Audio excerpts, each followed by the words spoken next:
Vamos a continuar ya con nuestra temática y el día de hoy vamos a abordar lo que es ya la teología del acto de la fe.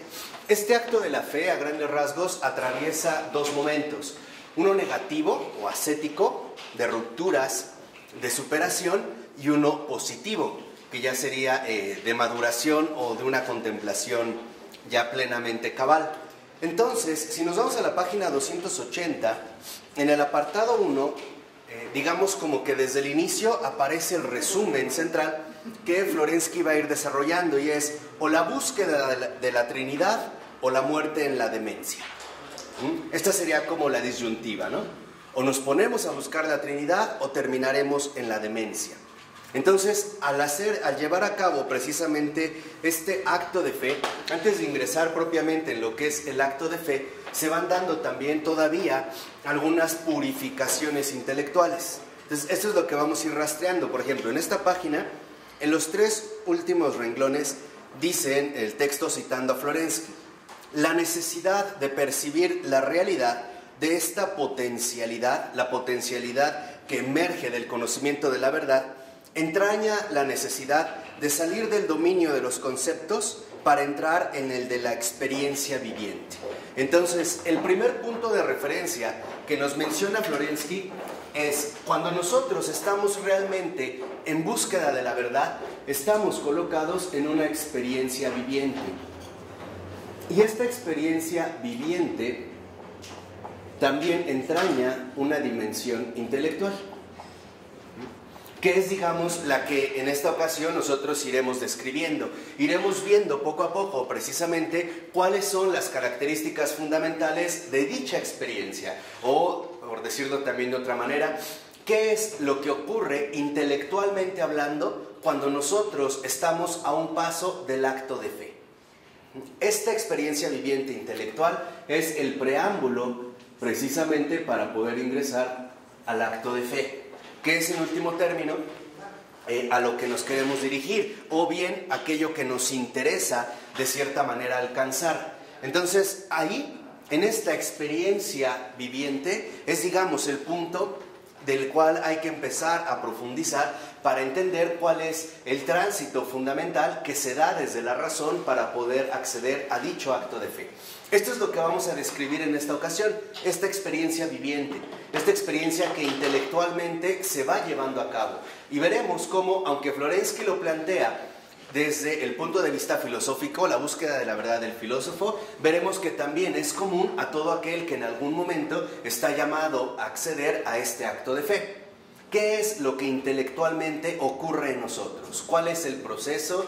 ¿Cuál es la dinámica intelectual que se lleva a cabo precisamente para poder acceder, en último término, al acto de fe? Si lo vamos siguiendo ya para profundizar en esta experiencia viviente, lo que va a ser precisamente a continuación, lo menciona en la página 281, a partir del 5.º renglón, dice el libro, que analicemos los pasos de la descripción que hace Florensky de los preámbula fidei, todavía desde más acá del acto de fe, es decir, desde la situación del entendimiento a las puertas de la fe. Unimos para ello las reflexiones de la tercera carta, la unidad trina, con la exposición inicial de la luz de la verdad. Entonces, en esta experiencia viviente intelectual, lo que en primer lugar se va a detallar es la situación intelectual antes del acto de fe, la situación del entendimiento. ¿En qué situación se encuentra el entendimiento? Y aquí creo que nosotros podremos darnos cuenta, en último término, de la relevancia interna que conlleva la profunda relación entre fe y razón, que ha sido como una temática abordada durante siglos, ¿no? Muchos disociándola, otros asociándola, otros despreciándola, otros tratando de recuperarla, y ahora nos vamos a ir en último término a esta situación del entendimiento ad intra, o sea, lo que ocurre al interior del propio entendimiento cuando ya se encuentra a las puertas del acto de fe, cuando aún, vamos a decirlo así, todavía no ingresamos al acto de fe. Vamos a ver qué ocurre en el entendimiento. ¿Cuál es la situación concreta, la experiencia viviente, intelectual, que se tiene que atravesar precisamente para poder llegar a este punto? Entonces, en el siguiente apartado, más o menos un poco abajo de la mitad del siguiente párrafo, dice el texto: una experiencia personal ha de sustituir a los conceptos del entendimiento. Entonces, lo primero que ocurre en el caso de la situación del entendimiento es una superación de los conceptos.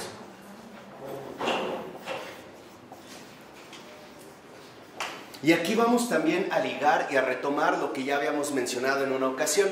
Esta superación de los conceptos, en efecto, en último término, a nosotros nos va a remitir a una renovación de las categorías. ¿Por qué es importante llevar a cabo una renovación de las categorías? Porque no se olviden que una categoría es un modo de comprensión particular. Las categorías que nosotros empleamos, en efecto, repercuten en el modo en el cual comprendemos las cosas, o en este caso, en el modo en el cual nosotros comprendemos la realidad. Por ejemplo, si yo asumo para describir la realidad humana la categoría de cogito como una especie de ente aislado, de yo, etc., me lleva a una comprensión distinta que si yo asumo al ser humano como un ser creado. Las categorías repercuten en nuestro modo de comprensión.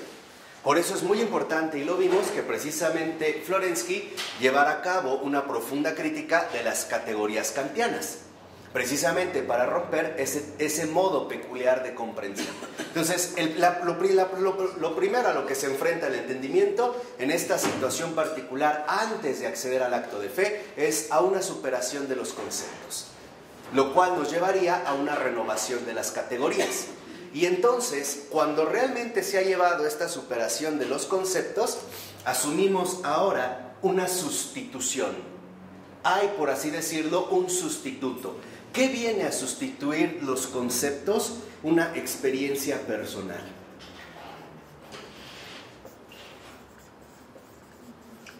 Va a ver las enormes repercusiones que esto tiene. Yo voy a ir como paso a paso, para no perdernos.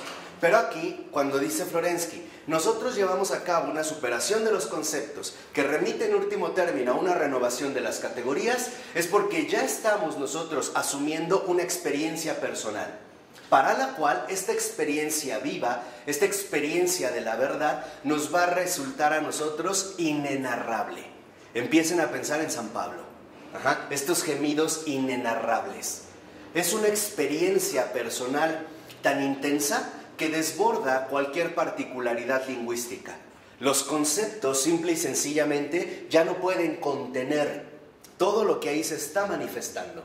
De tal manera que entonces, en un primer momento, vemos cómo de esta superación asumimos ahora una experiencia personal.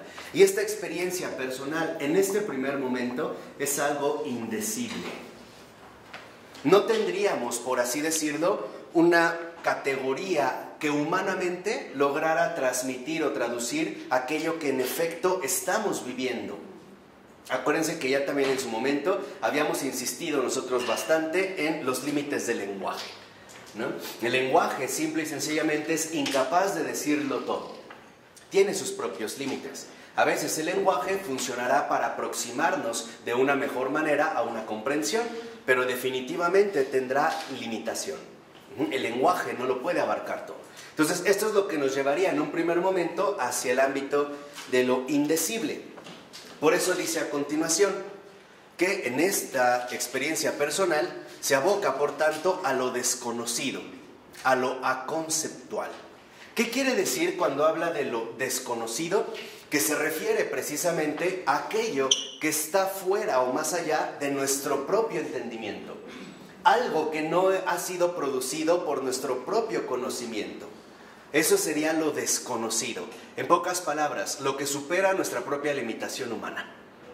Eso es cuando ya nos vamos colocando precisamente a las puertas del acto de la fe. Lo indecible como tal, desde la situación del entendimiento, aparece entonces como lo desconocido. Lo que el propio conocimiento no puede abarcar. Lo que el entendimiento no puede ofrecerse a sí mismo. Aquí vemos cómo en esta situación del entendimiento, al menos en un primer momento, se está, por así decirlo, enfrentando a un desafío. Veremos cuál será la alternativa que puede tomar.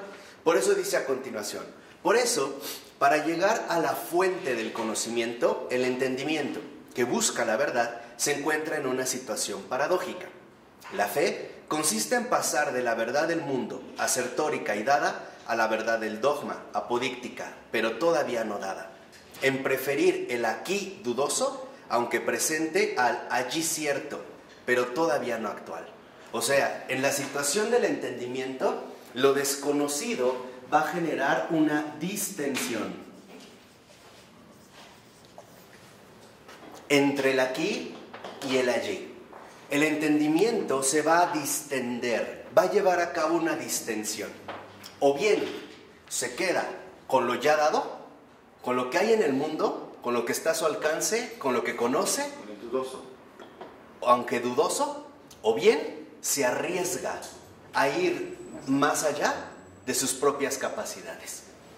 Estas son, vamos a decirlo así, a grandes rasgos, las alternativas que va a tener el entendimiento.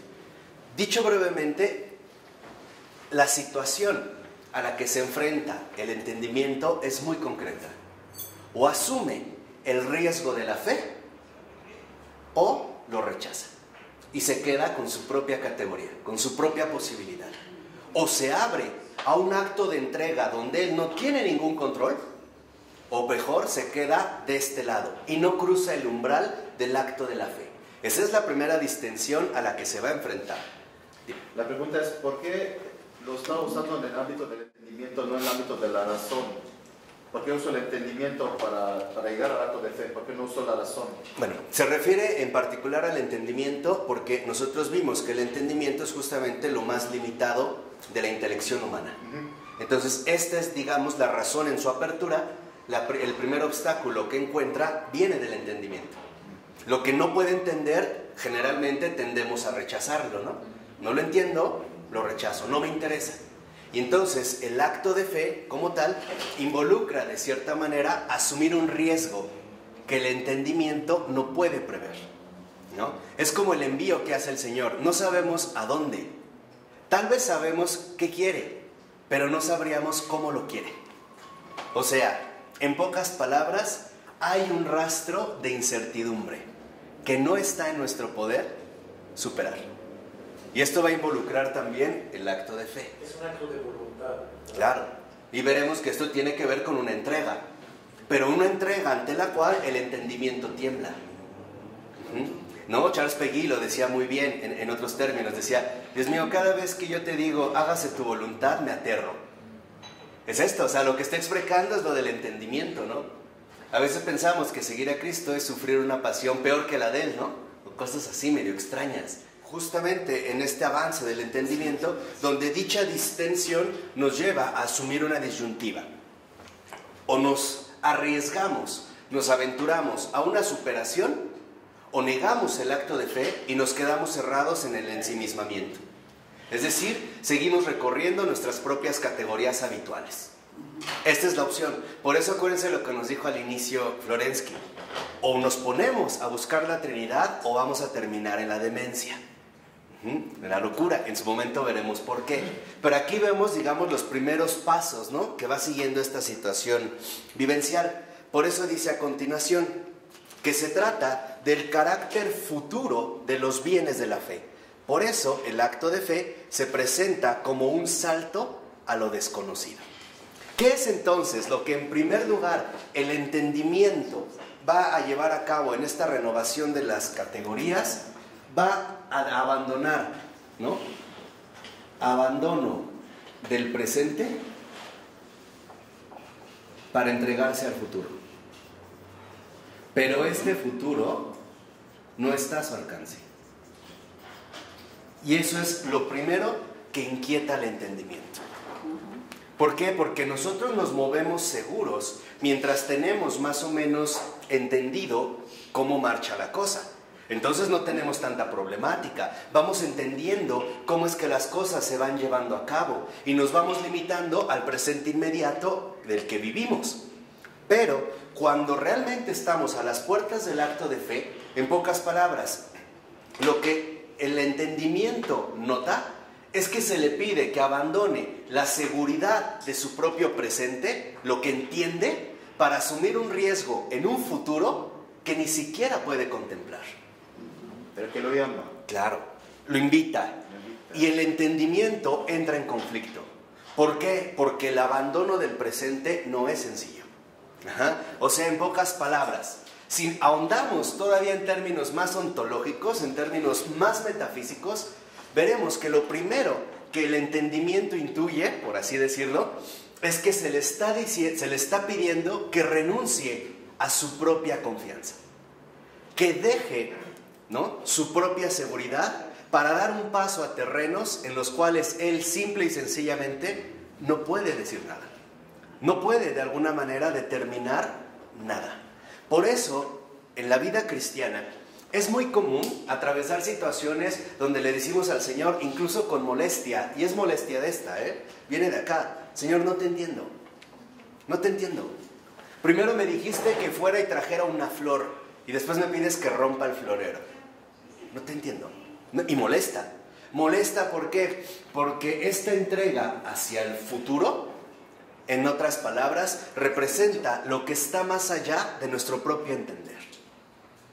Esa es la renuncia hacia la cual se va dirigiendo el entendimiento. Este es el primer paso concreto de esta situación.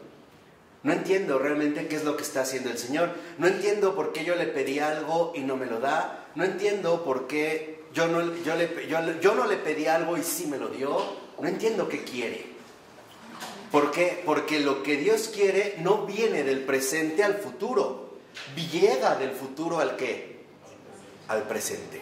Por eso involucra un acto de recepción o un acto de apertura.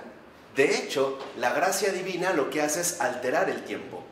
Mientras en el mundo nosotros vivimos del presente al futuro, la gracia invierte el orden temporal y ahora vamos del futuro, de lo que está más allá del tiempo, para que se haga ¿qué? Presente. Hay una inversión temporal.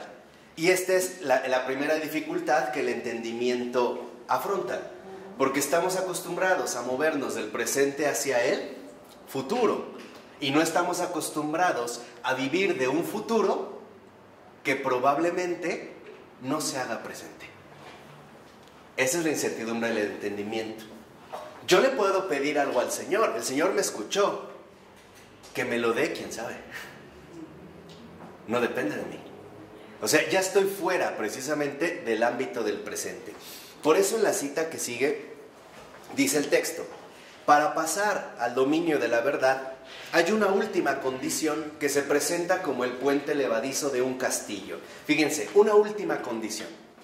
Entre el terreno ya recorrido del conocimiento de los conceptos relativos a la verdad, que postula y que es por tanto hipotético, y el dominio supuesto, exigido del conocimiento intuitivo, es decir, el conocimiento de la verdad efectiva, comprendiendo su propio fundamento y por tanto absoluta, existe un foso que no se puede bordear, por encima del cual no hay ningún medio de saltar. Se trata de hecho de situarse sobre un terreno completamente nuevo, del cual no tenemos ninguna idea. No sabemos ni siquiera si ese terreno nuevo existe. No lo sabemos, porque los bienes espirituales que buscamos se encuentran fuera del dominio del conocimiento carnal. Representan, y cita a Pablo, lo que el ojo no vio y el oído no ha escuchado y no ha llegado hasta el corazón del hombre. De hecho cita a Pablo y al libro de Esdras, ¿no? Ahora bien, este puente que conduce hacia alguna parte, quizá hacia el otro borde supuesto del abismo, hacia el Edén de las alegrías espirituales sin ocaso, o que quizá no conduce a ningún sitio, es la fe.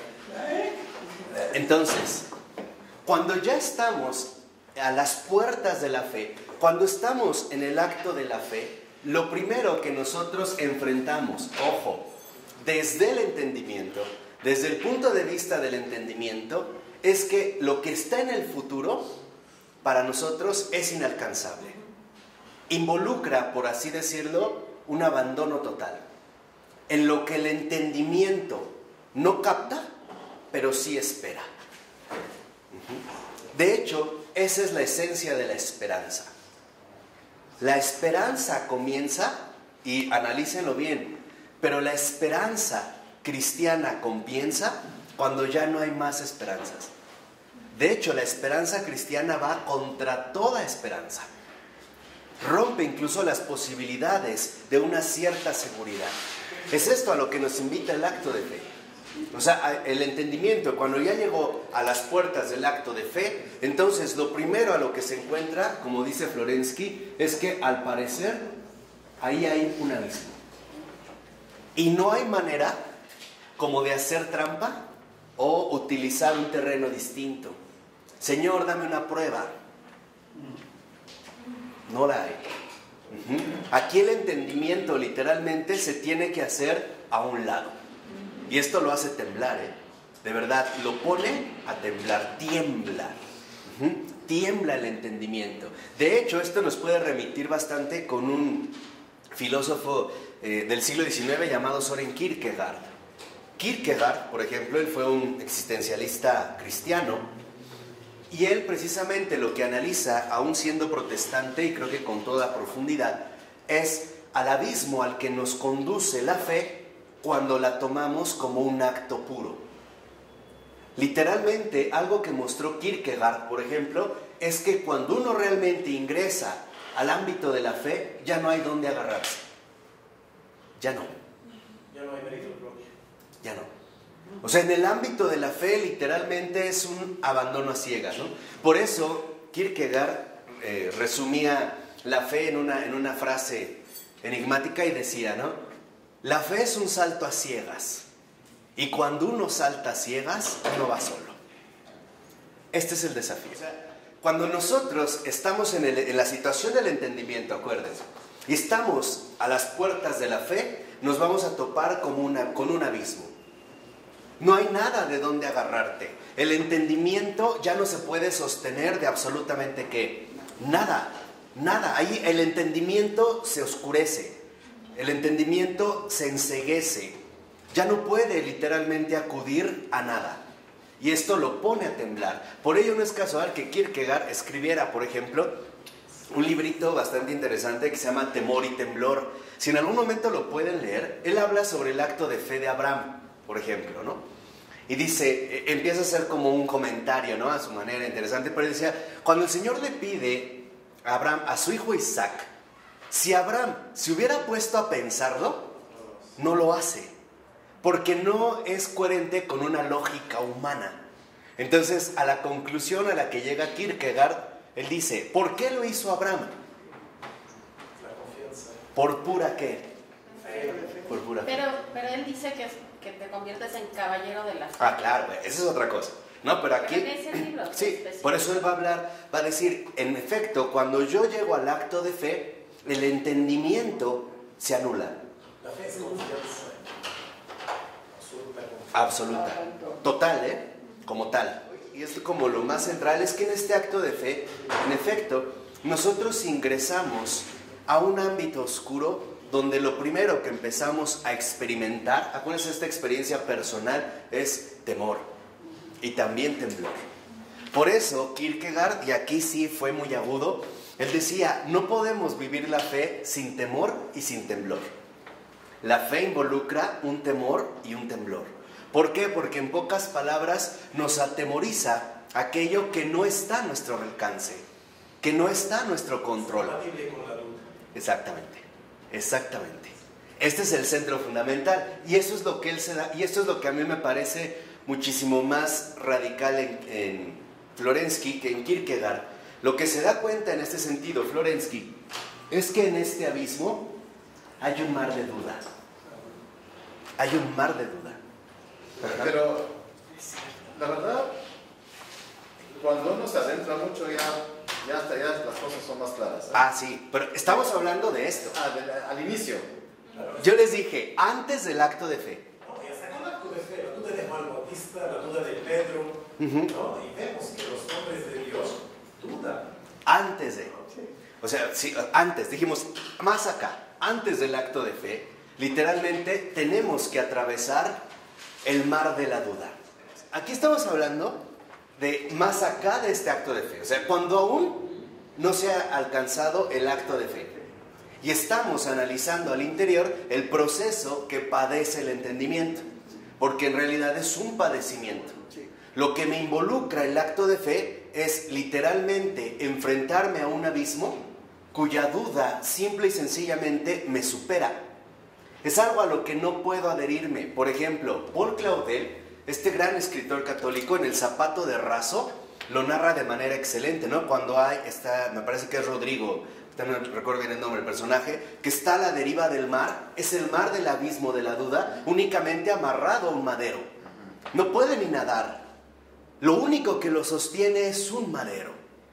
Y esto es justamente la experiencia interior que atravesamos nosotros. Ahora, hay una dimensión donde cuando el Señor pide algo lo hace saber claramente, pero es porque ya conocemos al Señor. 2, ya lo reconocemos. 3, ya lo obedecemos o desobedecemos, pero sabemos de dónde viene. Pero cuando se presenta el momento profundo del acto de la fe, hay que atravesar un mar de duda. Les decía, en El zapato de raso, lean, de verdad, por lo menos en la primera parte del zapato de raso, y vean cómo Rodrigo ahí asume este mar de fe, donde él dice en un momento, miro a las estrellas, no hay nada. Estoy en el mar, aparte estoy inestable, o sea, estoy flotando, no sé a dónde me están llevando las olas, pero lo único que tengo certeza es que estoy agarrado a un madero, y este madero es la cruz, nada más. No confundamos en un primer término el acto de fe como un cumplimiento de la voluntad de Dios, no, porque de antemano yo ya no dudo de Dios, no, estoy hablando del acto de fe cuando incluso me expongo a la propia existencia de Dios. En este sentido interno, o sea, ni siquiera tengo ya como una base en la cual caminar. E incluso, aun cuando yo ya tenga una fe enorme, no dude de la existencia, en algún momento yo me puedo ver ahogado en este mar de duda, en este abismo. La respuesta es muy sencilla. ¿Por qué? Porque en último término, el acto de fe se puede llevar a cabo solo con la gracia. Cuando nosotros invertimos los planos y ahora vivimos del futuro a lo que se me da al presente, en realidad yo no tengo ningún control sobre ello. Escapa. No está incluso a mi alcance el poder determinar claramente qué viene. Quizá también lo vemos en Moisés, ¿no? Cuando sale de Egipto le dice al faraón, es que me tengo que llevar todo. Dice, ¿por qué? Porque no sé qué me va a pedir el Señor. No lo sé, o sea, me tengo que llevar hasta el ganado. No, ¿por qué? Y esto es muy importante, porque entonces en la situación del entendimiento que estamos asumiendo, nos damos cuenta de que hay un afán que el entendimiento quiere llevar a cabo y es incluso dominar a Dios, dominarlo según su propia estructura intelectual y no dejarse superar por un abismo que ciertamente es infinitamente mayor a él. Por eso, cuando estamos ya en esta situación, cuando ya estamos, ¿no?, como este sacerdote jesuita que retrata a Paul Claudel en El zapato de raso, cuando ya estamos naufragando en el mar de la duda, en donde en realidad no hay nada claro, ni siquiera me queda claro si Dios existe o si no existe. O sea, no tengo ni certeza ni para uno ni para otro. Dice a continuación Floresky, es entonces cuando la gracia, al iniciar el otro párrafo, prepara el camino hacia la entrega. Fíjense, o sea, en un primer momento, y esto es lo que Kierkegaard no ve, o esto es la crítica que podemos hacer a Kierkegaard.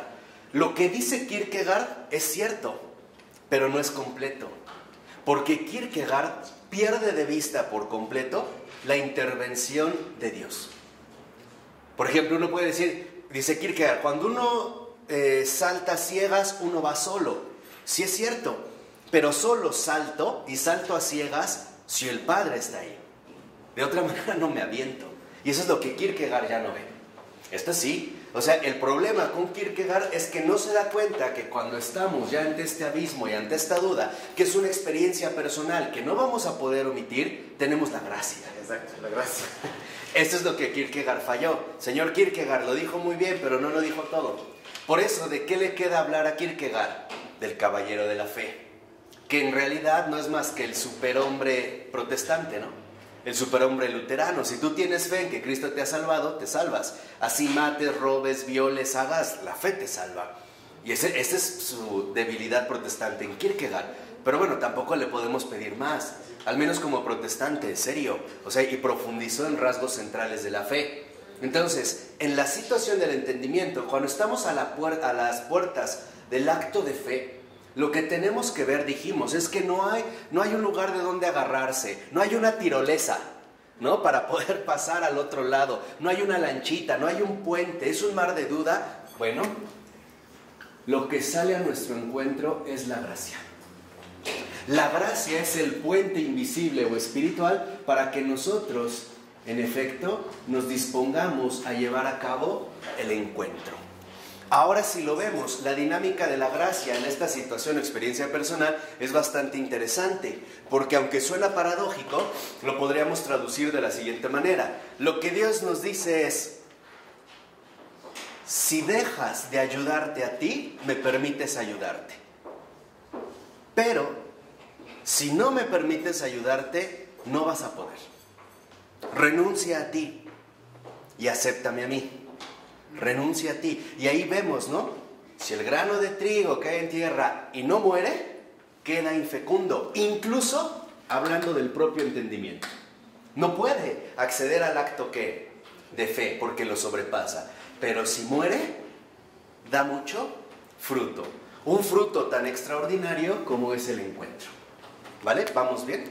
Por eso dice a continuación, en 2 renglones abajo: la fe supone efectivamente un acto de confianza que lleve a la superación de los límites naturales del entendimiento y cambie la preferencia afectiva por lo de aquí que constituye el pecado. Fíjense aquí también en esta como distensión que nosotros mencionamos, ¿no? El acto de confianza, este encuentro, esta gracia, este encuentro es un encuentro fomentado ante todo o inspirado por una confianza. Hay una confianza de por medio que nos lleva a nosotros a superar los límites naturales del propio entendimiento. Es lo primero que nos proporciona la gracia para salir al encuentro, es llevar a cabo un acto de confianza. Tengo fe, es normal, es también parte de la purificación espiritual. Yo no puedo obligarme a agarrarme a algo que de hecho no está a mi alcance. Incluso puedo sentir que de repente no tengo fe, no pasa nada. No pasa nada. ¿Por qué? Porque dentro de la fe, o en el fondo de la fe, en este acto de fe, prevalece ante todo ya un acto de confianza. Esto es lo que me ofrece la gracia.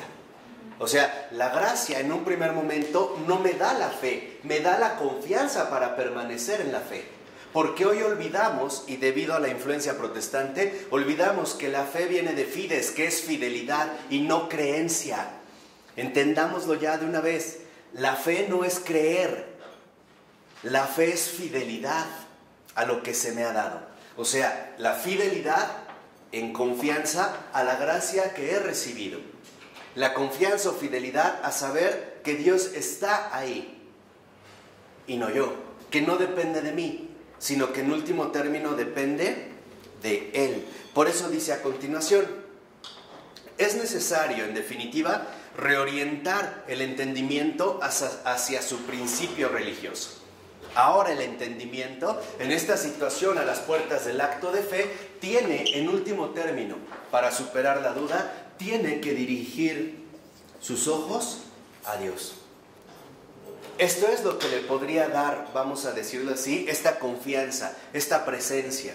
Lo podríamos mencionar con un ejemplo. Es como un niño que está arriba y el papá le dice: ven, que se aviente, que se aviente. El niño lo hace poniendo su atención ¿en quién? En su papá. No piensa si el papá es débil, si va a desaparecer, si lo estaba engañando, si le va a dar la espalda. El niño se avienta. Así estuviera 5 pisos, El papá le dice: ven, va. ¿Por qué? Porque lo que inspira esta confianza es una presencia. Entonces el entendimiento se dirige hacia su principio religioso. Por eso dice a continuación: en términos racionales, esta orientación es el rechazo del monismo del pensamiento. En términos existenciales, esta orientación supone el sacrificio de la fe.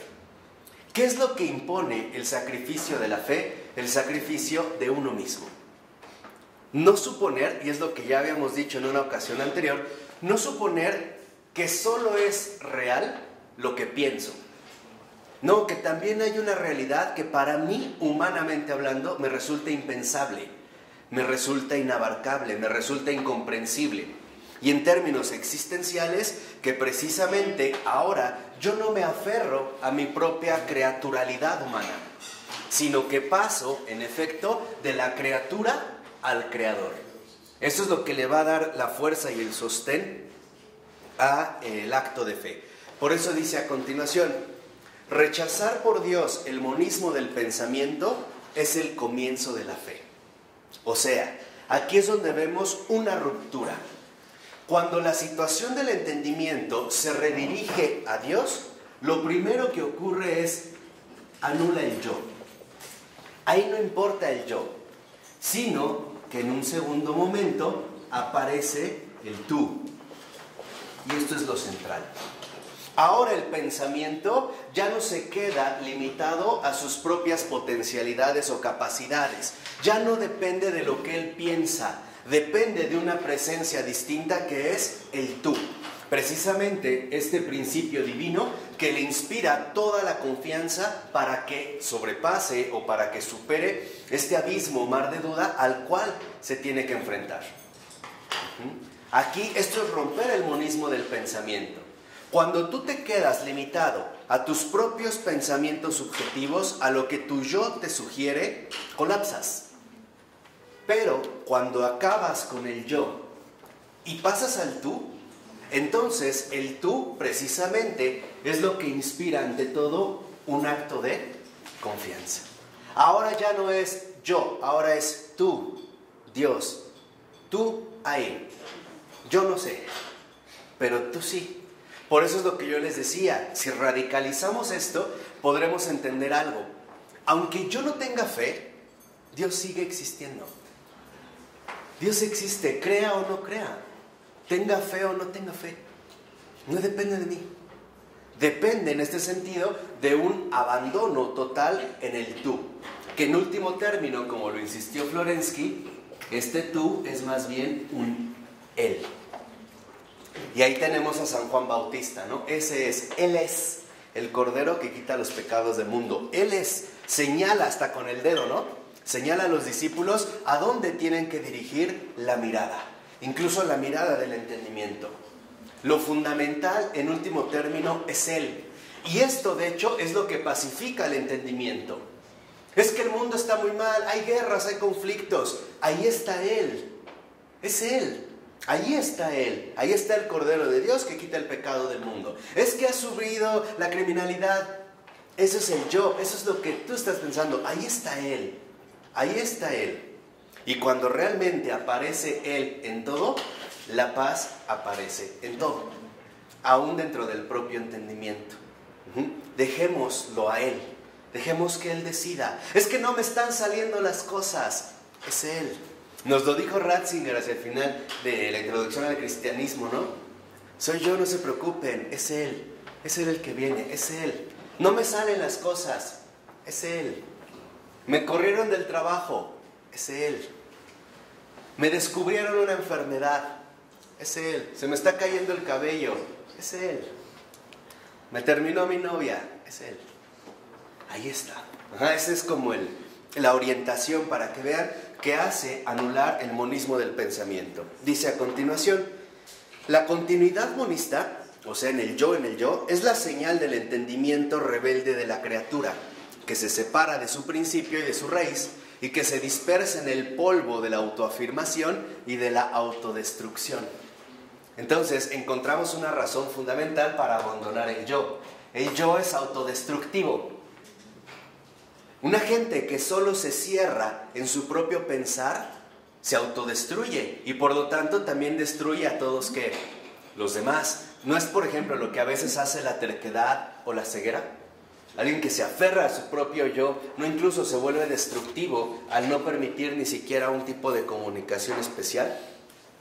Por eso dice a continuación: la discontinuidad dualista es el rasgo del entendimiento que se sacrifica por su principio y que adhiere en unión con él fuerza y renovación. Aquí vemos entonces la crucifixión del entendimiento. El entendimiento se sacrifica, se crucifica por él. Va a acabar con su propio yo a favor de ¿qué? De él. Y esto es lo que nos permite precisamente a nosotros prepararnos con la gracia al encuentro de la verdad. Acuérdense que yo les dije ya la ocasión anterior, la verdad siempre nos desborda. La verdad no es algo que yo puedo prever o prevenir, ¿no? En ese sentido, como determinar por dónde va a venir. Cuando es de Dios, en realidad, siempre me supera. De ahí que nosotros incluso escuchemos a un gran padre de la iglesia como Agustín decir en un momento, si lo entiendes, no es Dios. A esto se refiere. Esa es la experiencia de la que está hablando. No está diciendo es que es irracional. No, nada de eso. Agustín nunca dijo nada así. Lo que está diciendo es, si lo entiendes, no es Dios. O sea, si crees que va a ser conforme a tu propio yo, te equivocas. Por eso yo les dije, hay un signo muy claro para la vida cristiana. Si no te agrada, vas bien. Vas por buen camino, es Él. Si te molesta, si te irrita, está bien, es Él. Es Él el que está ahí. Preocúpate cuando estés instalado en el confort reducido de tu propio yo. ¡Qué bien me va! Soy muy feliz. Todo se me está dando bien. Mira, sufro al contrario. Cuidado, aguas por ahí. Porque quiere decir que entonces nos hemos salido. Ya no lo estamos viendo a Él. Ya me estoy viendo a mí. Y ese es un engaño bien sutil. Por eso a continuación dice ahí mismo el texto. La oposición de estas dos fórmulas, entre Él y yo, responde al abismo que existe entre la criatura que tiene la osadía de desear situarse en el lugar del Creador y que inevitablemente es precipitada fuera de Él en la agonía de una destrucción eterna. Y la criatura que recibe humildemente de la verdad una divinización eterna. He aquí la esclava del Señor, hágase en mí según tu palabra. Entonces, María le da totalmente el lugar ¿a quién? A Él. Lucifer le dio totalmente el lugar a su yo. Ya vemos, se anula, ¿no? ¡Pum! Cae, ve a Satanás caer como un relámpago. Y esto es también lo que a nosotros de cierta manera nos puede resultar como fulminante. Por eso en esta situación damos un paso más al siguiente párrafo y dice, para efectuar este doble traspaso del yo ¿a quién? A Él, al tú y por lo tanto a Él, la orientación del entendimiento y de la afectividad hacia la discontinuidad dualista, el hombre no se encuentra solo, es la gracia ya presente en el initium fidei. Respecto a la superación del enclaustramiento en las construcciones del entendimiento, para acceder a su nueva ley, la razón cuenta con la ayuda de la sabiduría divina y de su actuación eficaz. O sea, en este último punto, donde está Él, donde ya la gracia nos va preparando para el encuentro, precisamente contamos con el auxilio de la sabiduría divina. Ahí la sabiduría divina es la que a nosotros nos va sosteniendo con esa presencia. Mientras más nos adhiramos a Él, más se aniquila la duda. Mientras más yo esté agarrado a Él, más se extingue este abismo. Donde Él no esté, donde Él no aparezca, no hay más que tinieblas, vacío, intranquilidad, desierto e infierno. Donde Él no esté. Y vida sin sentido. Así es. Por eso es lo que él decía, o sea, en realidad, si él, en pocas palabras, que es lo que hemos tratado de mencionar ahorita, si nos quedamos aferrados a los propios límites del entendimiento, a donde vamos a terminar es en la demencia. Si nosotros realmente nos abrimos en un acto de confianza a Él, entonces lo que se nos aporta es la sabiduría divina. Esto es lo que recibimos. ¿Qué es lo que va a hacer precisamente la sabiduría divina como gracia? Nos va a dar la posibilidad real y concreta, experiencial, vivencial, personal, de vivir de otro modo. De vivir, ya no según mi entendimiento, sino vivir según Él. Pero esto cuesta.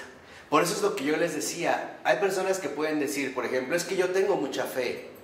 Sí, porque les va bien. ¿Qué pasa cuando no les va tan bien? Hasta Job se tambalea, ¿no? No llega un momento en el que dice, quisiera hablar con él y luchar, ¿no? Vamos a discutir. Son las víctimas. Eso es lo que insistía, por ejemplo, alguien tan grande como, bueno, entender como el gran Carlos de Foucault. O sea, el gran Carlos de Foucault lo que enseña, ¿no? Literalmente en sus meditaciones, en sus sermones, él decía, el secreto está en no perderlo de vista a él. Por ejemplo, yo no puedo, él sí puede. Yo no quiero, él sí quiere. Que de hecho es lo que Ronnie hace. Ese es el método, lo que decía, a ver, yo ya no me pongo en mí, digo, a ver, ¿él qué quiere? Entonces, él es la iniciativa. Y cuando él es la iniciativa, contamos de inmediato con su presencia, con su encuentro y con su ¿qué? Con su gracia. Entonces, para tenerlo a él, tengo que renunciar a todo lo demás, incluido a mí mismo. Incluido a mí mismo, o sea, e incluso dentro de esta perspectiva, una renuncia que me lleva a anular precisamente mi entendimiento. Porque la sabiduría divina, lo primero que nos enseña, y en serio es una experiencia personal, es a dejar a un lado el pensamiento y vivir de la confianza. Eso es lo que nos enseña la sabiduría divina. El primer paso que nos enseña la sabiduría divina es, Él está ahí, Él es Dios. Él como tal, como esta sabiduría, no depende de lo que tus pensamientos o tu entendimiento te altere o te sugiera. Él literalmente está ahí por ti. Y esto es lo que nos hace poder saltar a este abismo atravesando el mar de la duda ya sin tanto peligro. ¿A qué demencia se refiere Florensky si sabemos que hay muchos ateos que no son dementes? Ah, ¿no? ¿Cómo no? A ver, ¿a qué demencia? Que hay mucha demencia. Ateos que no son dementes. Ateos. Ateos. Ah, la demencia es cuando te alejas de Dios. Exactamente, O sea, exactamente. La demencia ahí No es que acabas en un manicomio. ¿Cómo? O sea, la demencia es apartarte de él para quedarte encerrado en el ámbito autodestructivo del yo. Esa, en términos bíblicos, le llaman, ese es el insensato. El que dijo en su corazón, no hay Dios. Ese es el insensato. La sabiduría de este mundo. Esa es la demencia.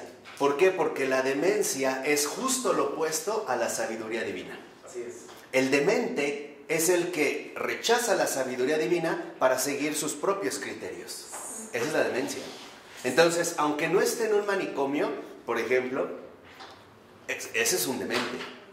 Es esto, o sea, es vivir fuera de la verdad. O bien encadenados a la esclavitud del error o a las tinieblas del error. Esa es la demencia. Aunque nos muestren, por ejemplo, una lucidez lógica, se percibe claramente que hay una demencia de fondo, que ahí no está el espíritu de la luz. O sea, el error no conduce a la inmortalidad, conduce a lo limitante. Perfectamente, es una mercadotecnia de dar cierta idea de un pensamiento, pero no te lleva a un trasfondo, ¿no? Una eternidad, ¿no? Está limitado todo. En esta, digamos, primera experiencia de la situación del entendimiento. Por ello, a continuación, lo que vemos entonces, ¿no? Al siguiente dice, la razón por sí misma nunca habría llegado a la posibilidad de tal combinación, la síntesis dogmática. El objeto de la fe no es un producto humano, por eso solo la autoridad de aquel que tiene el poder puede ser el punto de apoyo de tales esfuerzos. Respecto a la superación del pecado, el miedo animal por sí mismo no puede ser tratado más que por un solo medio, el látigo. Aquel que tiene el poder lo levanta por encima del entendimiento corrompido. Si el grano de trigo no cae en la tierra y muere, queda infecundo, pero si muere da mucho fruto. El que ama su vida la perderá, pero el que odia su vida en este mundo la conservará para la vida eterna. Y cita Juan. Entonces, lo que dice es, uno de los medios que tenemos nosotros para poder, en algún sentido, acercarnos a este acto de fe es el látigo. Cuando yo les decía un poco que al pensamiento se le trata como un perro, con disciplina. Si no nos muerde, en serio, se nos va encima, nos hace una guerra, y una guerra tremenda. Entonces es ahí con un látigo, o sea, poner literalmente en orden las cosas. no dejar que los pensamientos se nos vayan encima. Por eso, a continuación, lo que dice, más o menos a la mitad del siguiente párrafo, el texto es lo siguiente. Dice, no basta la credibilidad meramente racional, sino que es necesario pasar de las búsquedas del entendimiento al punto de vista de la verdad misma. La verdad se conoce por sí misma, no de otro modo. Para conocer la verdad es necesario poseerla. Es necesario, por tanto, dejar de ser nada más que uno mismo y entrar en comunión con la verdad misma. O sea, la verdad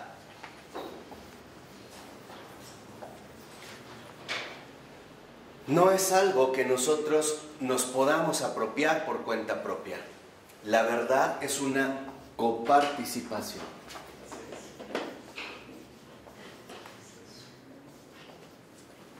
Nosotros no conocemos la verdad. Es la verdad la que nos invita a participar de ella misma. Ese es el fundamento. Eso es dar un paso más allá, donde pasamos de la verdad como una auténtica coparticipación. Es un concepto. Exactamente. Es una persona que se convive con él. Claro, y por eso esta coparticipación como tal es personal. O sea, tanto de que la verdad es una persona, como que esta vivencia de la verdad se da de manera personal en todos los ámbitos del ser humano, incluido también, por ejemplo, el propio entendimiento. Por eso dice a continuación, el camino solo puede ser una superación espiritual de la razón en el combate de la fe. Esto es entonces lo que nos une. En esta verdad por participación personal tenemos entonces dos ámbitos. Ya aquí también vimos cómo la razón supera el entendimiento y ahora también se va a dar una superación de la razón. Incluso la razón aquí tampoco es suficiente. Ya no llega. Porque ignora totalmente. Ya. Y esta superación de la razón, como lo dice Florensky, entonces ahora nos va a invitar en esta coparticipación también a llevar a cabo el combate de la fe. ¿Qué significaría dentro de esta perspectiva el combate de la fe? Mantener la fidelidad o confianza a esta verdad que me supera. Al reconocer que en efecto es esta verdad la que me sostiene, aunque no lo entienda, aunque mi razón no la comprenda. Y este es el combate que nosotros vamos a tener que estar librando mientras dure nuestra vida de un modo personal para no perder esta coparticipación. Es esto, o sea, lo que representaría para nosotros entonces la verdad no es un conocimiento propiamente dicho, sino una adhesión. Nos adherimos, nos encarnamos con la verdad, nos hacemos uno con la verdad. Entonces, esta coparticipación también sería idéntica a una adhesión. Quedamos ya adheridos a la verdad. De ahí que un filósofo... Claro, es la gracia la que nos fue preparando para este encuentro. O sea, ¿quién prepara el camino para esta adhesión a la verdad? La verdad misma. Otra vez, acuérdense, no es del sujeto hacia Dios, es de Dios hacia quién. Hacia nosotros. Es esta dirección. Entonces, lo único que nosotros tenemos que hacer es corresponder. Por eso hay una coparticipación. De tal manera que aunque, por ejemplo, es lo que habíamos mencionado en una ocasión, aunque alguien sea un santo, no agota la santidad del Santísimo. No, por ponerlo en esa forma. Así es el más santo de los hombres, no agota en nada la santidad del Santísimo. Nada. Fundamental es que el entendimiento, en pocas palabras, también está llamado a adherirse a la verdad. De tal manera que en esta adhesión se pierde a sí mismo. Es esto, o sea, la adhesión, la coparticipación a la verdad es perderse a sí mismo. Se mete a la corriente, ¿no? Sí. Ya no es él. Incluso también lo tenemos en Pablo, ¿no? No soy yo, o sea, él lo percibía bien en esta experiencia, vivo, pero no vivo yo, es Cristo quien vive en mí. Y no obstante, vemos la paradoja que dice, no soy yo, pero a veces habla como muy Pablo, ¿no? Yo, Pablo, les digo, yo fui esto. te anula la gracia. No. Algo ahí queda, pero en este perderse a sí mismo, la paradoja está en que en el combate de la fe, fíjense, entiendan, por eso una vez yo les dije algo bien serio, en el combate de la fe se gana perdiendo, la victoria es una pérdida. Mientras más te pierdes a ti, mientras más te anulas a ti, más ganas a Él, más lo ganas a Él. Esta es una de las, en realidad el propio cristianismo es una paradoja. Es paradójico, esto no entra dentro de nuestros propios esquemas.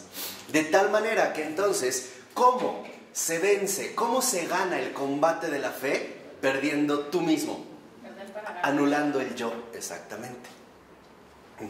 Aquí es, por eso, por ejemplo, John Henry Newman escribe una novela que yo les aconsejo que lean, vale la pena leer también sus novelas, que se llama Perder y Ganar.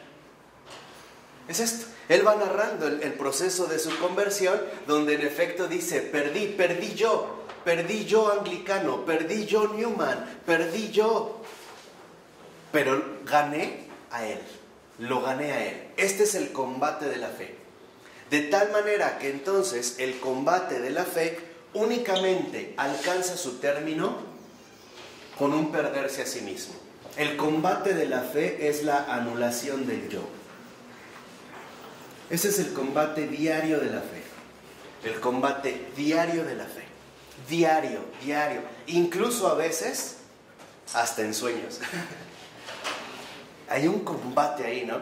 O sea, es lo que les decía, hay como una disyuntiva. O él, o yo. No, eso es lo que les decía que Beethoven, por ejemplo, también lo expresaba de un modo muy, muy hermoso, ¿no? Decía, Dios y yo somos como dos osos. Vivimos en una cueva y nos gruñimos, ¿no? Nos rasguñamos y nos ladramos. Pero en la noche dormimos espalda con espalda, ¿no? Él o yo, ¿no? Decía, yo sé que tengo un carácter insoportable, pero lo único que me consuela es saber que Dios me hizo así. Es esa la fe. O sea, es una anulación, alcanzar esta anulación. Por eso dice a continuación, ahora lo podemos ver al iniciar el siguiente párrafo. Este acto de superación y de confianza no puede ser más que un gesto ascético libre, un acto espiritual. Encontramos entonces otra raíz bien profunda. Esta superación de la razón, este combate de la fe que vimos, se hace posible por la presencia de la gracia. En último término, no es más que también la aportación que Dios nos da de una libertad. Hacerlo realmente en una dimensión profunda de libertad, no en una situación forzada o intelectualmente forzada, que esto me parece que es precisamente la cuestión más ridícula del club de los optimistas, ¿no? Me va muy mal, pero todo está bien, ánimo, ¿no? Se metieron a mi casa, mataron a mi esposa y a mis hijos, todo está bien, qué genialidad, ¿no? Voy a poner mi disco y a cantar y a aplaudir. No, es una libertad. Es una libertad que en último término para nosotros es ser libres para poder consumar un acto de abandono. No estar, ¿sí entienden ese sentido de libertad? No estar atado todavía a nada. Tener una completa libertad para hundirme en un abandono donde lo único que hay es Él. Él en su presencia viva. Quien quizá en un sentido un poco extraño, a mi entender, iba por esta línea del abandono en él, es Maestro Eckhart.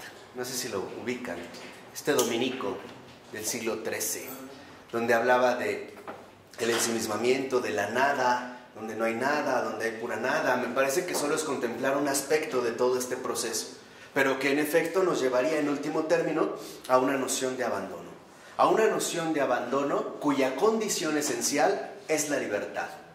Dicho de otra manera, ¿por qué entonces somos libres para poder abandonarnos a Dios? Sin estar atados a nada. Esa es la esencia de la libertad, que nuestra cultura contemporánea ha invertido. ¿Por qué tenemos libertad para ser tan libres de negarnos a nosotros mismos? El que quiera seguirme, que se niegue a sí mismo, ¿no? Que tome su cruz y me siga. Por eso es libre. No somos libres en el sentido moderno para afirmarnos como yo. Tú eres libre. Hoy escuchen las conversaciones contemporáneas. Tú decides con tu cuerpo, que nadie te diga lo que tienes que hacer, ¿no? Se lo acaba de decir a Gabriela, una maestra, ¿no? Hombre, todo está bien, si abortas, no abortas. Tú eres libre, eres libre. Eso no es ser libre. Eso es literalmente la contraparte de la libertad. Es la esclavitud que te ata al error y a la equivocación. No, aquí no. Aquí la libertad se da como una condición fundamental, esencial, para llevar a cabo un verdadero acto de abandono. Somos libres para abandonarnos en la verdad, sin ningún tipo, en ese sentido, de sostén. ¿Vamos bien? Y como lo menciona el texto desde la 285, que la libertad, sin embargo, es una libertad forjada en la ascesis, es un gesto ascético. O sea, involucraría en último término un combate, o sea, llevaría a cabo una lucha interna. Por eso dice en la cita, ¿por qué hace falta la ascesis para esto, la tensión, para alcanzar esta libertad? Es necesario renunciar así, despojarse del viejo Adán, mientras que todo lo dado, lo natural, lo finito, lo conocido, lo convencional, nos atrae. Entonces, en un primer momento, justamente lo que menciona Florensky es que nosotros nos sentimos precisamente como atraídos por lo finito, por lo natural, por lo convencional. Entonces, el entendimiento, en un primer momento como tal, el entendimiento se ve, por así decirlo, constreñido a lo convencional o se mueve en los parámetros naturales de lo convencional, de lo entendible. Esto sería precisamente lo convencional, lo que se mueve dentro del ámbito intelectual de nuestro propio entendimiento, lo que nos puede resultar claro o lo que nos puede inspirar confianza. Y dice a continuación que es necesario superarse a sí mismo y creer. Entonces, cuando el entendimiento supera lo convencional, aquí sí ingresa la creencia. La creencia es precisamente, en este sentido, superación del entendimiento. Lo que yo creo no brota de lo que me aporta el entendimiento.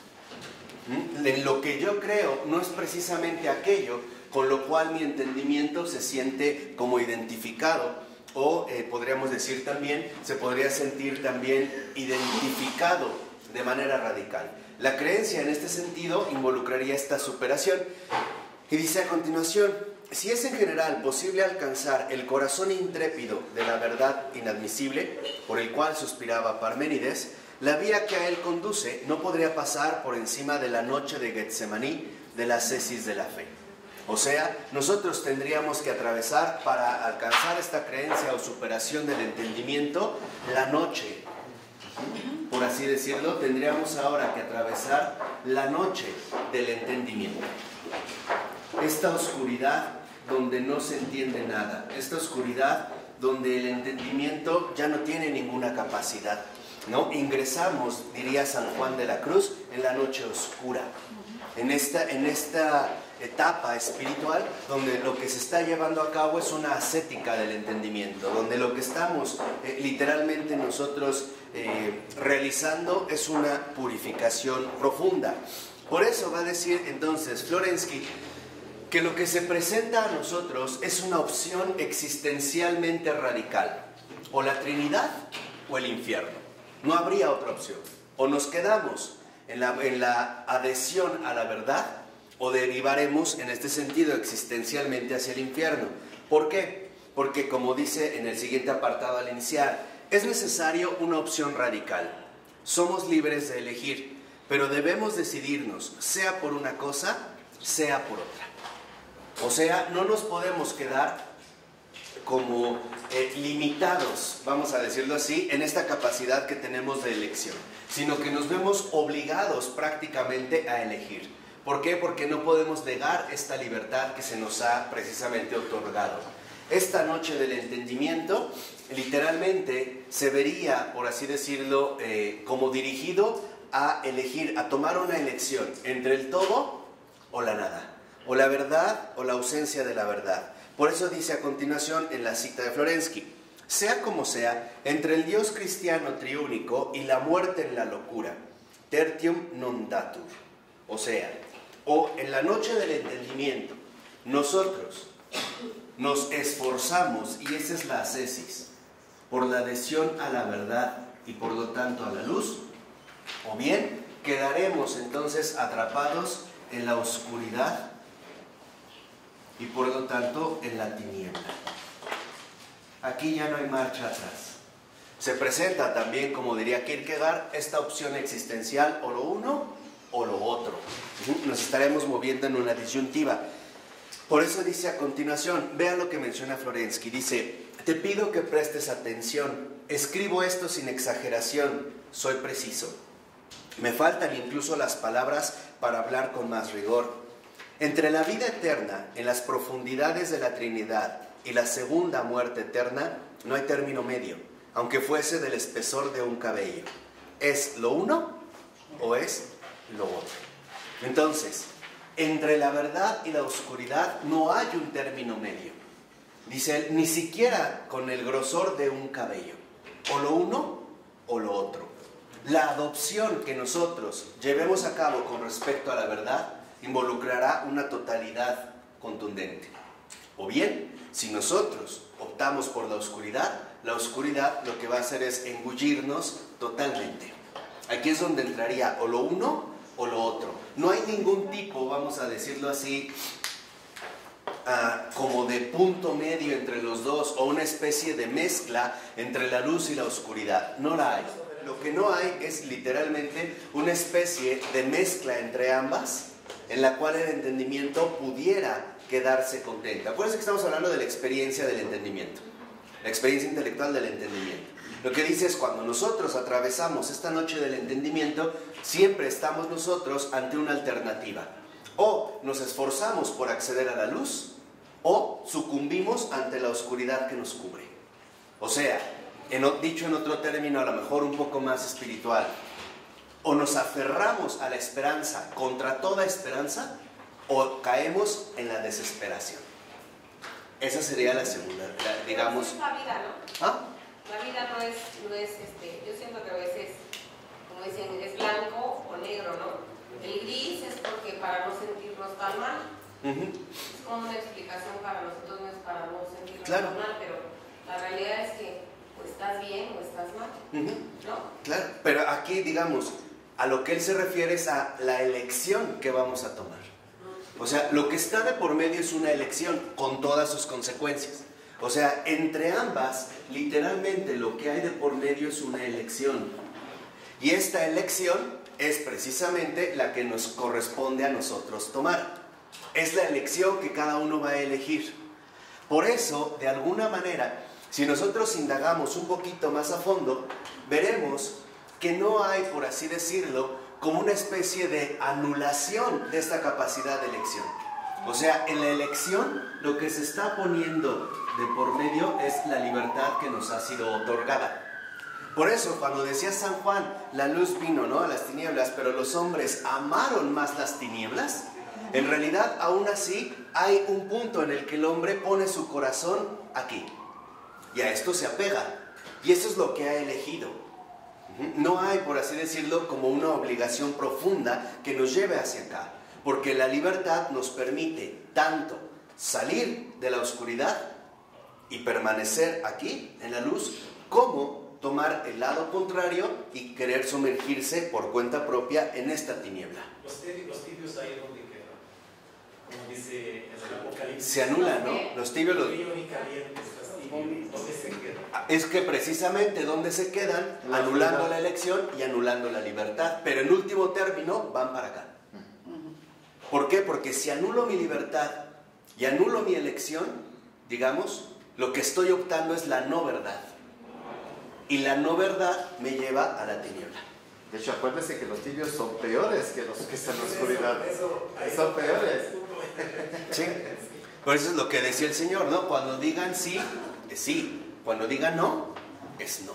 En esta elección radical. Por eso dice en la siguiente cita: o bien una cosa o bien otra.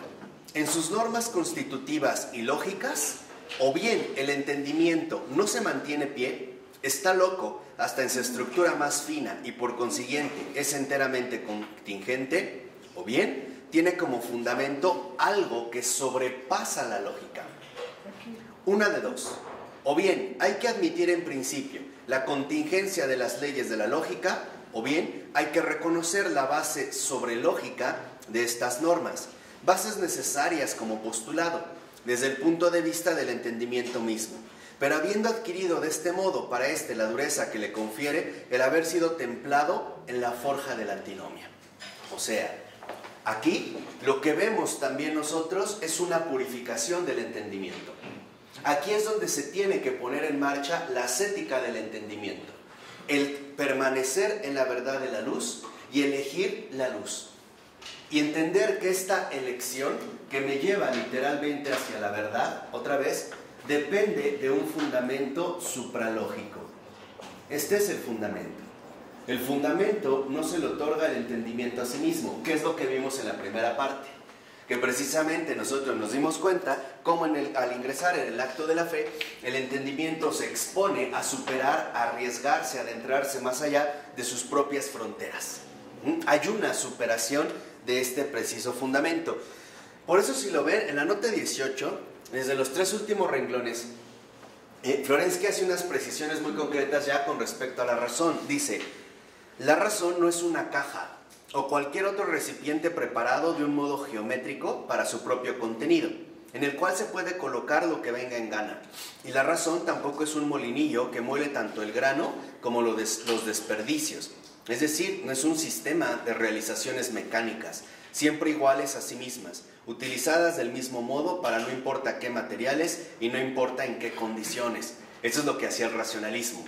O sea, como si la elección de la razón fuera neutral, ¿no? Como si la elección de la razón no tuviera, en pocas palabras, implicaciones trascendentes. En este sentido también implicaciones espirituales. Dice a continuación, no, la razón es algo vivo y tendente a una finalidad.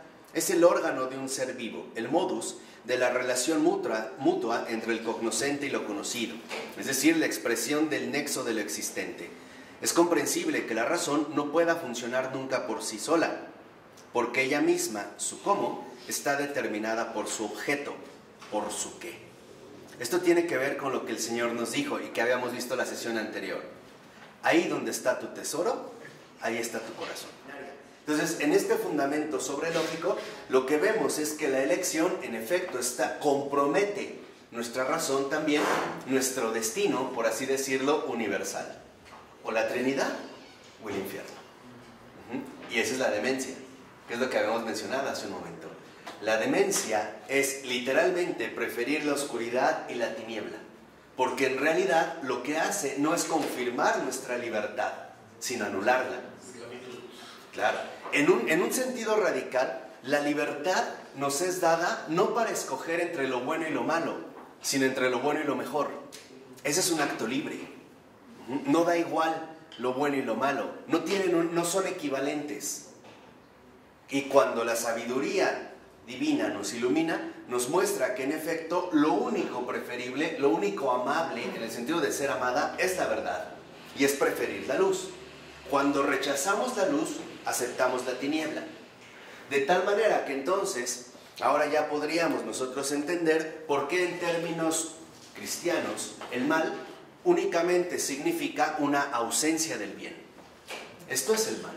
O sea, en realidad el mal no tiene ningún poder por sí mismo.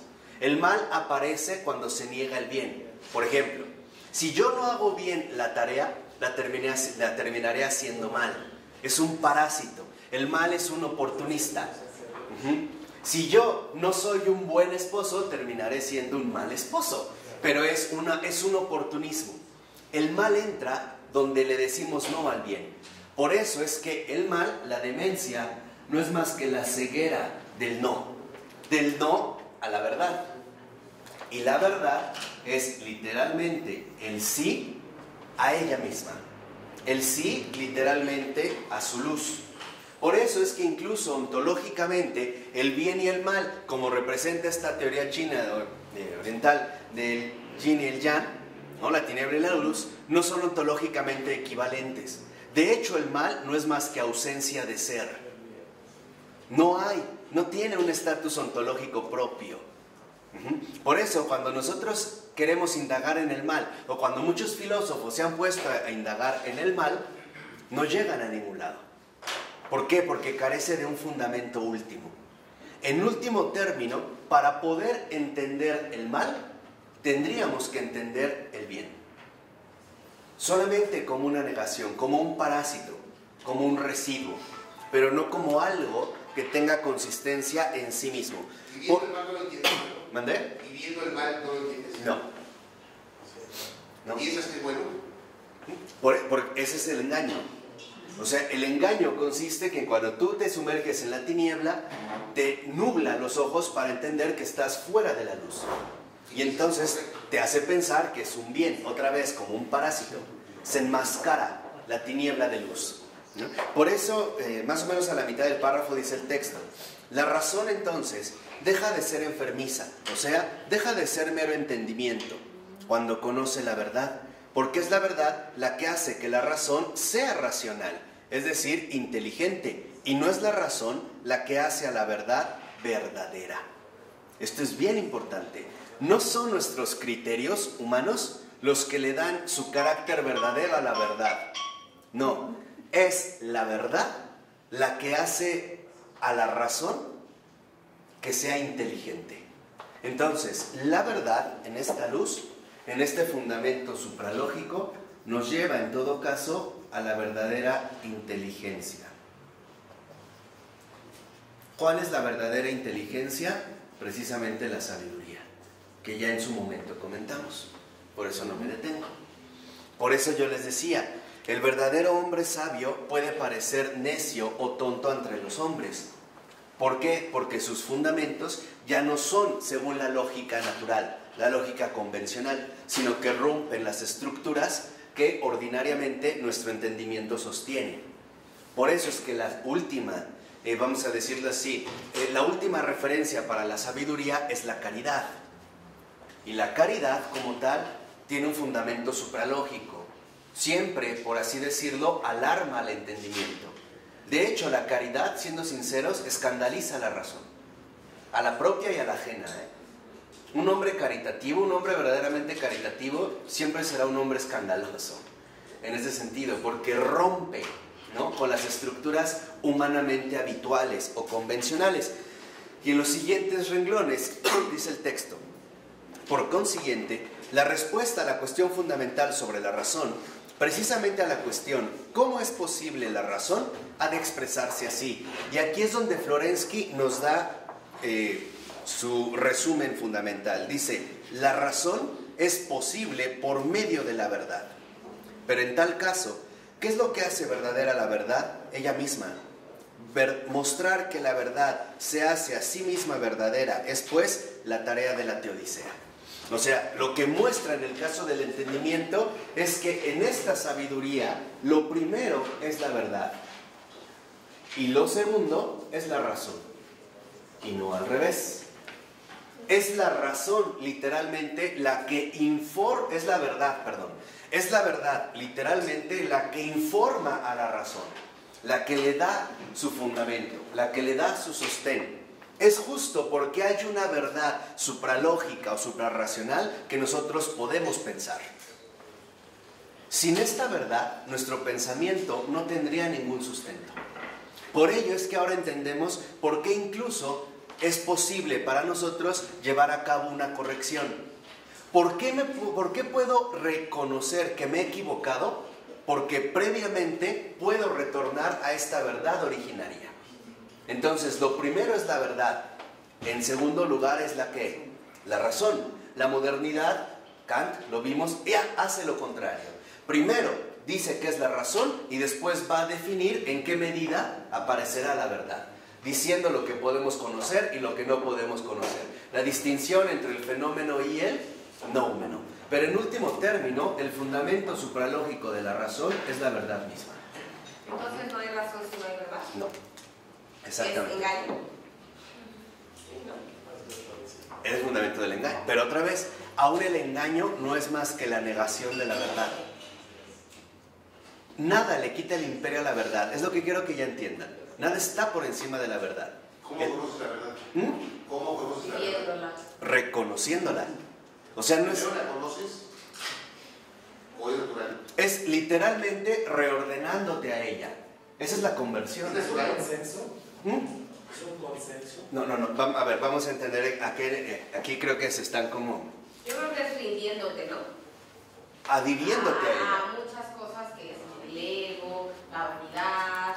Ujú. Ahí es cuando empiezas a reconocer la verdad. Es que esa es la conversión. O sea, desde el contexto en el que lo estamos planteando, precisamente lo que nos damos cuenta es que la verdad como tal es el origen fundamental a partir del cual se sostiene la razón. Esta, de hecho, es la verdad logos, la verdad viva, a la cual la razón humana, trastocada por el pecado, busca retornar. Esta es la conversión. La palabra conversión no es más que un regreso a. Por eso nuestra invitación a la conversión es que nuestra razón, fíjense, y aquí queda muy bien, que nuestra razón rompa el entendimiento para volverse a reincorporar a logos. De tal manera que entonces, cuando realmente se lleva a cabo la sabiduría, no es otro proceso más que la reincorporación profunda de la razón en la verdad logos originaria. En el principio era el verbo. Entonces tenemos que regresar nuevamente al principio. Esto es lo inicial. ¿Por qué otra vez? ¿Por qué puedo reconocer mi equivocación? Porque hay una verdad primigenia. El problema es que nosotros hemos reducido la verdad a las convenciones culturalmente históricas de cada momento, ¿no? De tal manera que a veces consideramos que la verdad no es más que la pertinencia histórica de un cierto contexto. Ahora, si nuestro contexto es el relativismo, obviamente el concepto de verdad para nosotros no tiene mucho sentido. Hoy podemos decir que cualquier cabeza es un mundo, que diga lo que quiera, que haga lo que quiera, y no solo eso, le echamos una pintadita de moral diciendo que está bien, ¿no? Bueno, si a él le gusta el swinger, pues está bien, ¿no?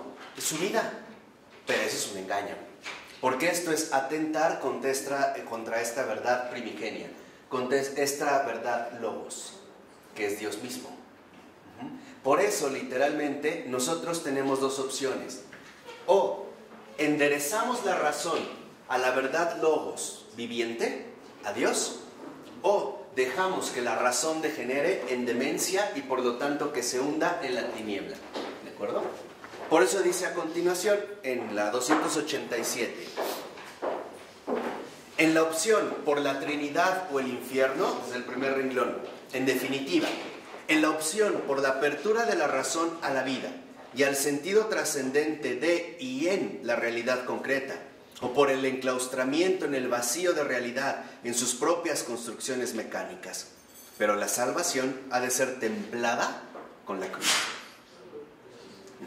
Aquí es entonces donde Florensky todavía da un paso más a fondo y dice: la superación de lo convencional a nosotros nos llevaría en último término a la trascendencia. Por ponerlo en términos mucho más quizá accesibles, o dejamos de pensar y abandonamos nuestro hábito convencional de pensamiento para poder reincorporarnos a la verdad, o bien nos veremos entonces privados de esta adhesión profunda a la verdad. Y eso es lo que el hombre moderno no quiere. Uno de los aspectos fundamentales del hombre moderno es su supuesta autonomía y absoluticidad total. Tú piensa lo que quieras, tú decides lo que quieras, tú eres tu criterio, que nadie te diga, que nadie influya, tú toma tus decisiones. ¿Por qué? Porque hoy nos sentimos plenamente autónomos. Acuérdense que la palabra autonomía es ley propia. Ahora el hombre es ley para sí mismo, ¿no? Él es su única medida. Volvimos a esta expresión griega expresada por un sofista como Protágoras: el hombre es la medida de todas las cosas. Hoy podríamos decir, el hombre es la medida de todas las cosas. Incluso el hombre es el que mide la verdad. El hombre es el que le va a dar la medida a la verdad. Y entonces ya no estamos en la razón, estamos en la demencia. Estamos, por así decirlo, en el delirio. Por eso, al iniciar el otro apartado, dice el texto: esta opción radical, libre y necesitada de toda la energía de la persona, requiere, esta es la ascética, no esta es la ascesis, requiere toda nuestra energía para poder dar la elección hacia este lado. Es una síntesis espiritual que para el entendimiento que se acerca a la fe no puede presentar otra forma que la de la cruz. Lo que hace rato dijimos, su anulación, su sacrificio. No olviden que la palabra sacrificio como tal no significa matar. No, sacrificio significa hacer sagrado, convertir en sagrado. Entonces, ¿en qué consiste el sacrificio del entendimiento? Ya lo vimos hace un momento, en renunciar a sí mismo.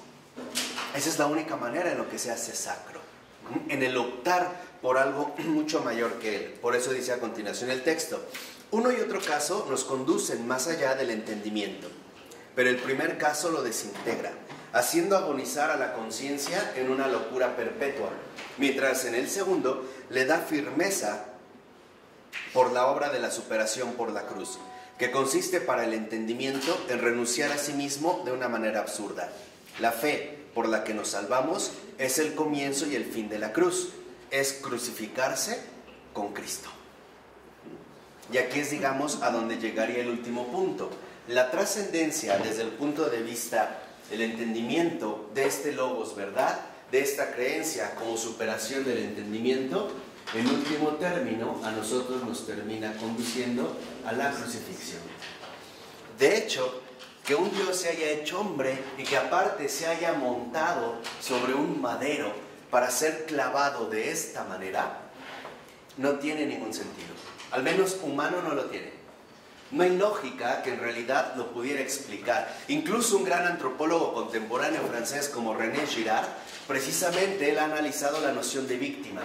Y dice, lo sorprendente del cristianismo, de veras tiene muchos libros René Girard, vale la pena que lo lean, es un converso católico, a partir de sus estudios antropológicos, históricos, filosóficos, donde él lo que menciona es que lo que ahora vemos en el caso del cristianismo, en esta creencia que es la fe, es que ahora la víctima es inocente, mientras que en el paganismo la víctima es culpable, aunque no en sí misma carga igual en este sentido con la culpa de los demás.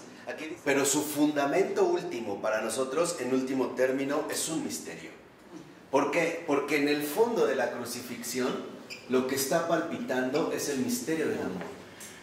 De hecho, y esto es lo que desborda los lineamientos, ¿no? San Pablo de la Cruz lo intuía muy bien. Cuando veía al crucificado, y que es el príncipe de los desolados, San Pablo de la Cruz, el fundador de los pasionistas, él vivió el abandono de Jesús en la cruz, esas 3 horas, él lo vivió 50 años. Entonces, San Pablo de la Cruz, cuando veía la cruz, decía, esto no es obra del pecado, esto es obra del amor, esto es obra del amor. O sea, y es lo que nos va a decir a continuación Florensky. En realidad, lo que nos lleva a superar lo convencional es a las exigencias radicales del amor, cuya máxima plenitud se han alcanzado literalmente en la crucifixión. Pero es algo excesivo. O sea, es un exceso, incluso para nuestro entendimiento, para nuestra razón, para nuestra capacidad comprensiva. Es un fundamento dado. Por eso va a decir incluso también Florensky, recordando a San Juan, Dios no tiene amor, Dios es amor. René Girard tiene tiene varios textos, pero uno en particular que se llama La violencia y lo sagrado. Y eso es lo que descubre Girard, porque él es un historiador y es un antropólogo, y él se va a dedicar a la noción de sacrificio, y por lo tanto de víctima y de chivo expiatorio. Entonces, él en toda su investigación, en toda su vida, por eso se convierte, porque dice, bueno, las religiones antiguas, en realidad, cuando querían acceder a esta trascendencia, lo hacían a través de un ritual que llamaban sacrificio. Pero este sacrificio, lo que de fondo manifestaba, era una expresión contundente de violencia. ¿Cómo se llama el libro, perdón? La violencia y lo sagrado, de René Girard. De verdad es bien interesante la teoría que él realiza. Entonces dice, ¿es un sacrificio musulmán? ¿Es un sacrificio vicariano? No, es violencia. Entonces él lo que define es, fuera del cristianismo, fuera del sacrificio de Cristo, lo que en realidad se promueve al llevar a cabo el sacrificio es una forma sacramentalizada o sacralizada más bien, de violencia. Y entonces la violencia adquiere una justificación de un orden religioso. Entonces dice Girard, en el cristianismo justo lo que ocurre es lo contrario. ¿Por qué? Porque los términos se invierten. La crucifixión lo que expone no es en un sentido vicarial de una violencia dada, sino de una entrega asumida. ¿No? Cuando el propio Jesús decía, a mí nadie me quita la vida, yo la doy porque quiero. Entonces es una entrega plena. ¿Qué es a lo que nos lleva en el último término? Que en efecto, así como nosotros estamos llamados a tomar una elección, también Jesús en su vida terrena en la cruz está tomando una elección con toda la energía de su persona, ¿no? Padre, en tus manos encomiendo mi espíritu. Es el abandono, o sea, la dirección o la reorientación hacia la cual nos dirigimos. De tal manera que ahora la violencia, por ejemplo, a partir del cristianismo, es la destrucción de los ídolos, no la propiciación de más víctimas, como aquí se realizaba. Por eso es lo que insistía, por ejemplo, los aztecas podían sacrificar a muchas personas precisamente porque nunca se satisface lo que exige el sacrificio. Siempre hay que estarlo renovando. En cambio, con Cristo, este sacrificio únicamente se hace de una vez y para siempre. Es definitivo. Se cambiaron ahí las estructuras. Por eso también René Girard hace, ¿no?, un análisis profundo desde la historia hasta la actualidad y dice, los fundamentalismos, por ejemplo, actuales, es justamente porque carecen de un fundamento. Y entonces, al quererle dar, por ejemplo, un determinado fundamento a su postura religiosa, terminan asumiendo un fundamentalismo que hace la guerra o promueve la violencia, no solo contra un aspecto religioso, sino en general contra cualquier aspecto cultural que se oponga a sus propios lineamientos. Y esto no solo lo están llevando a cabo los musulmanes, también esta tremenda tendencia económica, ¿no? Si un país no favorece mis intereses económicos, le hacemos la guerra. Se vuelve otra vez a presentar este escenario de la violencia y lo sagrado, como diría René Girard. Por ello ahora viene el segundo paso, y es también la parte central. Dice al iniciar el punto 2, más o menos 4 renglones de que ha iniciado el párrafo. Dice, este acto espiritual supremo, esta crucifixión, dice, precisa de algo más que la búsqueda intelectual. El salto de la fe se hará realidad en la invocación, derrumbamiento de los bastiones en que el hombre se protege y en la intuición real del amor, que adviene en el interior mismo de la invocación como respuesta a su grito desesperado.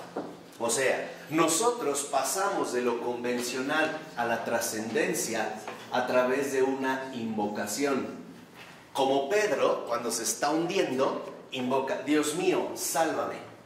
Hace una invocación.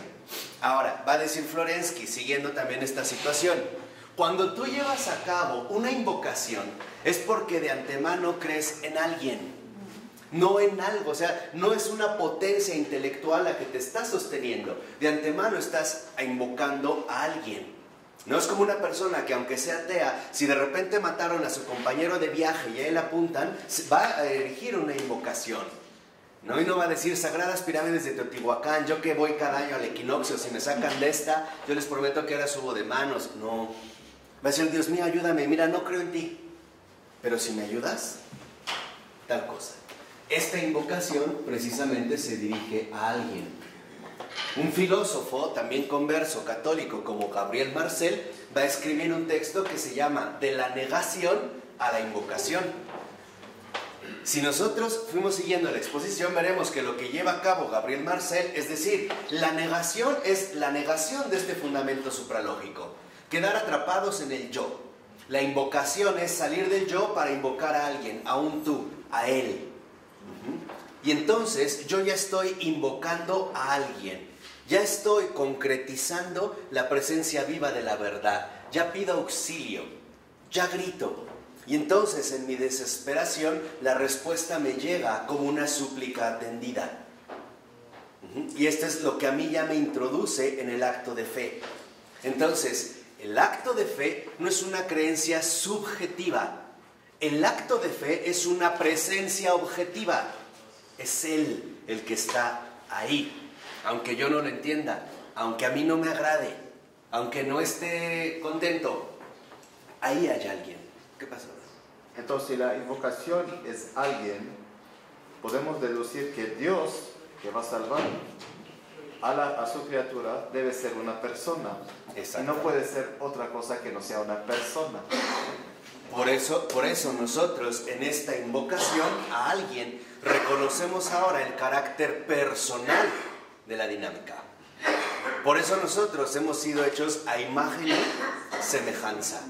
Pero el original, como tal, se vincula con nosotros de un modo, vamos a decirlo así, que nos permite abandonar lo convencional para dar un paso mayor hacia la invocación.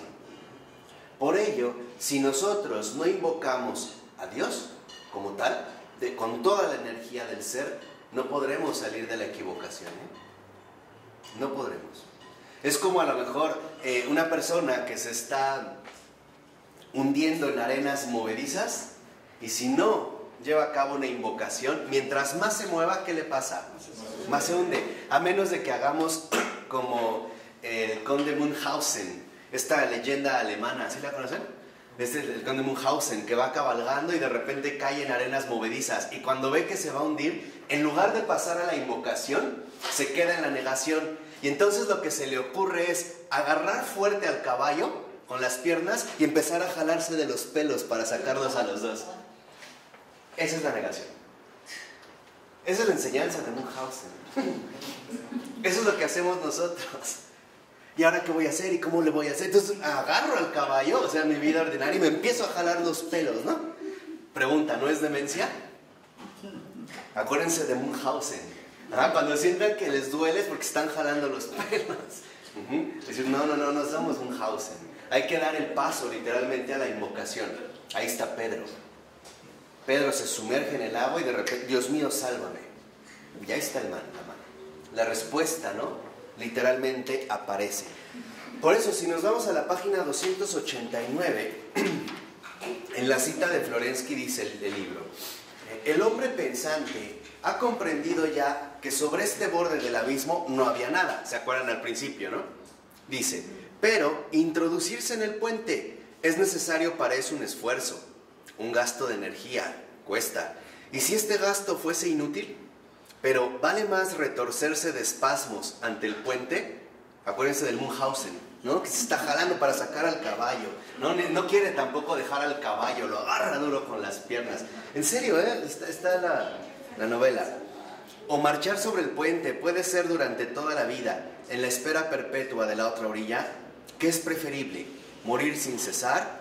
Puede ser que a la vista de la tierra prometida, congelarse en los hielos de la nada absoluta y arder en el horno continuo de la epogée pirroniana. Acuérdense que ya nos habló de Pirro y la duda escéptica. O agotar sus últimas fuerzas. Puede ser que por una quimera, un espejismo que se alejara a medida que uno se esfuerce por alcanzarlo. Yo permanezco, yo me quedo aquí, pero la angustia y una esperanza repentina no me dejan ni tan siquiera expirar en paz. Entonces me pongo en pie y me lanzo. El frío de una desesperación no menos repentina me cercena las piernas. El espanto se adueña de mi alma. Me precipito hacia atrás, llegar y no llegar, buscar y no buscar, esperar y desesperar, temer la pérdida de mis últimas fuerzas y perderlas con más razón a causa de este miedo, echándome hacia adelante y hacia atrás. ¿Cuál es la salida? ¿Dónde está el remanso? ¿Dónde? ¿En quién buscar un socorro? Aquí está la noche oscura.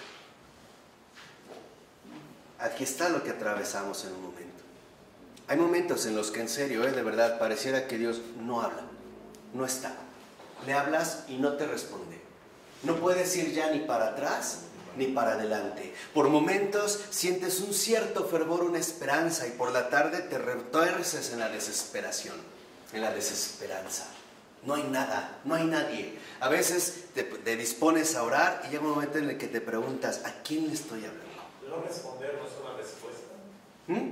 No responder muchas veces no, claro. se considera una respuesta. Claro, pero duele. O sea, es una situación de incomodidad, ¿no? Hay un momento en el que dices, ¿a quién me estoy dirigiendo? Esta es la parte, ¿no? Digamos como la maduración que vamos haciendo en la fe. Por eso ahora fíjense ya cómo lo resume Florensky. Al iniciar el 2.2 dice, en el centro de la desesperación, ahí está, estamos ya colocados entonces en el centro de la desesperación, como Pedro. Pedro cuando se hunde en las aguas, dijimos, hace rato hablamos de un mar de dudas, ¿no? El mar de la duda. También este mar de dudas no genera desesperación. Dios mío, no veo posible cómo se va a lograr esto. Al contrario, más bien creo que todo se está poniendo ¿en qué? En contra. Yo planeé esto y no sale. Tal vez parece que está saliendo todo peor, que no veo nada. Y empezamos al punto culminante de la desesperación. Dice a continuación, en este centro de la desesperación se lleva a cabo el acto que saca definitivamente al entendimiento de sí mismo y lo conduce a un campo enteramente nuevo. Dice Florensky, una nueva etapa de la filosofía al comienzo de la fe viviente. Es el misterio de la invocación, de la apertura a la gracia. Fíjense, Señor, Señor, si existes, ayuda a mi alma insensata. Ven tú mismo, condúceme tú mismo hacia ti, que yo lo quiera o no, sálvame. Fíjense qué hermoso lo dice Florensky. Yo no había escuchado a nadie que lo dijera así. Que yo lo quiera o no, sálvame. Sálvame. Lo más parecido que yo había conocido por ahí era una expresión del cura de Ars, donde decía, Dios nos salva a una costa de nosotros, ¿no? A nuestra propia costa. No queremos, pero Él nos agarra. Como un niño que se echa a correr a un precipicio, llega el padre, lo carga y el niño lo rasguña, lo patea, lo cachetea y el padre no hace nada, al contrario, lo abraza más fuerte porque si lo deja se mata. Pero esta es la invocación. O sea, la invocación que en último término a nosotros nos lleva precisamente a una presencia. Y no solo es cualquier presencia, a una presencia viva. No es casual que incluso en nuestra vida ordinaria más común, cuando nosotros atravesamos situaciones que nos llevan literalmente al centro de la desesperación, la primera expresión que tenemos a mano es Dios mío. O sea, de antemano la gracia está ahí para llevar a cabo la invocación. O sea, Dios nos da la gracia para hablarle, para invocarle, para dirigirnos a Él. Incluso no sé si han visto, puede ver que en la calle hay un accidente tan fuerte y la gente que dice, Dios mío, ¿no? O algo que le va a ocurrir es, ayúdame. Ustedes pregunten con alguien que haya sobrevivido de un accidente muy fuerte y los conocen, pregúntenle, ¿en qué fue lo que pensó en ese momento? Y van a ver cómo de antemano vivieron el misterio de la invocación. Dice a continuación, en el modo como tú puedes y como tú sabes, concédeme verte, atráeme por la fuerza y por los sufrimientos. No hay otra. No hay otra. No hay otra. De verdad. Es la mejor. No hay otra. Sí, hay otra, pero es la mejor. Esta es la mejor. Yo les dije, miren, cuando estamos en la cruz y nos retorcemos, de verdad duele más. Pero qué difícil es decir, hágase tu voluntad. En serio. En serio, cuesta lágrimas y lágrimas de sangre, ¿eh? No solo lloras con los ojos, se desangra tu alma, te rasgas, te sientes incómodo contigo mismo, cuesta un esfuerzo enorme. A nadie nos gusta la cruz, al menos al principio, ¿no? Entonces es esto, o sea, atráeme a ti por la fuerza y por los sufrimientos. Acuérdense del gran San Felipe Neri, Dios mío, ayúdame porque si no yo te traiciono. Tráeme por la fuerza y por los sufrimientos. Si, por ejemplo, trajéramos un libro de Vitaly Shentalinsky, el volumen 3, donde él dedica, cuando se abrieron los archivos secretos de la KGB, y viéramos como la semblanza que dedica a Florensky, porque dedica a muchos intelectuales rusos que murieron y desaparecieron, él logró encontrar, dentro de la desaparecida KGB, algunas fotos de Florensky, de sus últimos días. Les voy a enseñar la otra para que vean. Nada que ver con este Florensky. Ahí vemos a un Florensky martirizado, remolido, como el grano de trigo. En serio, pulverizado, Se nota, o sea, se nota que él ya está viviendo otra cosa. Ya. Pero en su propia persona, que no la anula, sí se ve remolido, remolido. Y lo vemos a lo mejor desde los sufrimientos, renunciar a su familia, no volverlos a ver, perder la comunicación, perder sus obras, perder sus libros, no tener absolutamente el control de ¿qué? De nada, ni siquiera de su muerte, mucho menos de su vida, nada, abandonarse hacia allá. Por eso dice a continuación, la invocación es posible porque en la oración, incluso sin saber aún si la verdad existe, esta no es ya considerada de un modo abstracto, sino que se entra en una relación personal y viviente con ella, que es precisamente, ¿no?, lo que ahorita habíamos mencionado. Ya se transforma literalmente en una cuestión viva. Por eso dice 4 renglones abajo, en la fe, dice Florensky, he encontrado inesperadamente el primer índice de lo que buscaba. Ocurre lo mismo en la oración. Habiendo hecho un esfuerzo sobre mí mismo por amor a la verdad, he establecido con ella una relación personal, viviente. Y escuchen, añado a regañadientes la forma habitual, si es que la verdad existe. Este acto de invocación, como relación viviente, es una mutua entrega de los dos sujetos. Aquí es donde me parece que Florensky, ¿no?, encuentra otra vez un centro fundamental. En la invocación, lo que nosotros llevamos a cabo es una mutua entrega. Nos entregamos en confianza a Dios y Dios responde entregándose a nuestra súplica. ¿Sí lo entienden o no? Esto es bien importante, ¿eh? Es una mutua entrega. También Dios se entrega a mi súplica, responde a mi súplica, responde. Y de verdad, cuando ustedes le invocan al Señor algo de corazón, responde, y responde rápido, ¿eh? Y a veces no te queda duda, no te queda duda. Por ejemplo, a mí me queda claro que sí hay, como lo que decía Florensky, dimensiones o niveles profundos en la vida espiritual. Me parece que el primero es cuando a veces nos conformamos de manera muy simplista diciendo es que bueno, al final va a pasar lo que Dios quiera, ¿no? O bueno, Dios va a hacer lo que quiera. Pero hay otro nivel donde uno dice, bueno, al final y tal vez mucho antes del final, Dios también va a lograr que yo lo quiera, ¿no? Es ya como una respuesta más profunda. Ya hay una mayor concordancia, ya hay una integración profunda, ¿no? Santa Catalina de Siena se lo decía muy bonito, ¿no? Es una oración que a mí me encanta. Dice, Señor, que yo quiera lo que no quiero y que no quiera lo que quiero según tu voluntad. Así esto es donde vamos, así esta invocación. Así esta invocación que nos vincula mutuamente. Hay literalmente una forma, una mutua entrega. Por eso en la 90, en la nota 25, que es muy hermosa, dice Florensky, en este grito de una desesperación extrema se sitúa el principio de una nueva etapa de la filosofía, el comienzo de la fe viviente. Yo no sé si la verdad existe o no, pero yo siento con todo mi ser que no puedo pasar sin ella. Y yo sé que si existe, ella lo es todo para mí. La razón, el bien, la fuerza, la vida y la felicidad. Quizá no existe, pero yo la amo.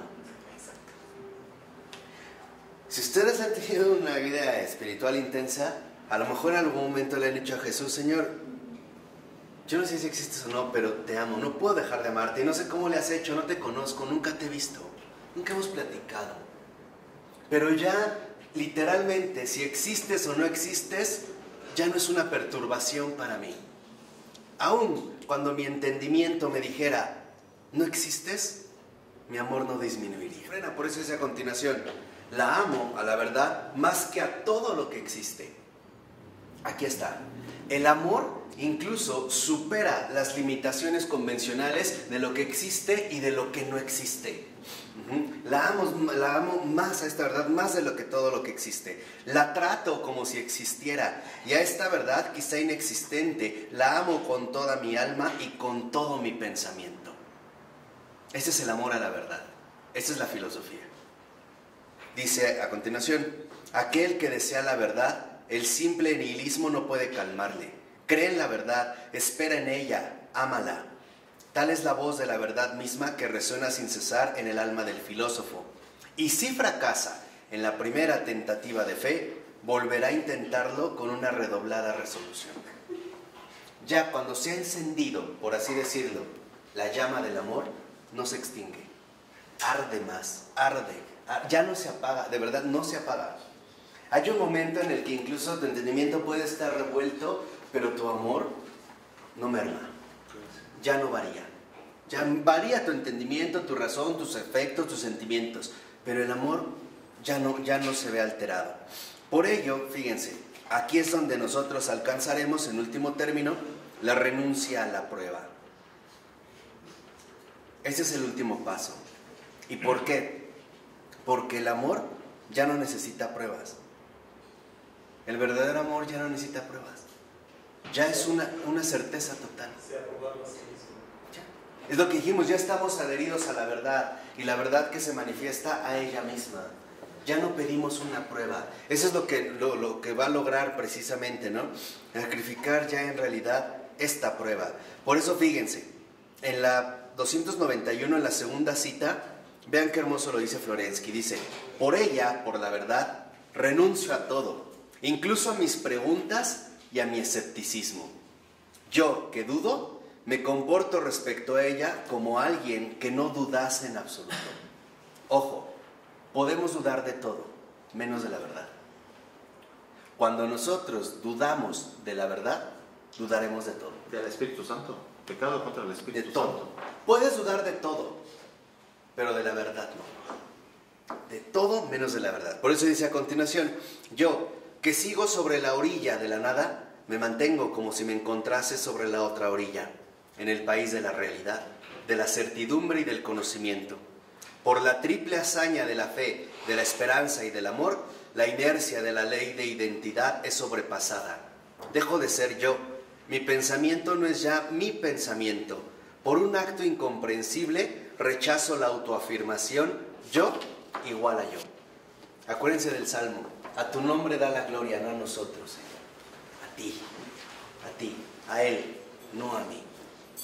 Por eso dice, en último término, ya cuando habla en el caso de la fe, ¿no? En la 292, dice en esta última cita, para llegar hasta la verdad es necesario renunciar a la propia seidad, es necesario salir de sí mismo.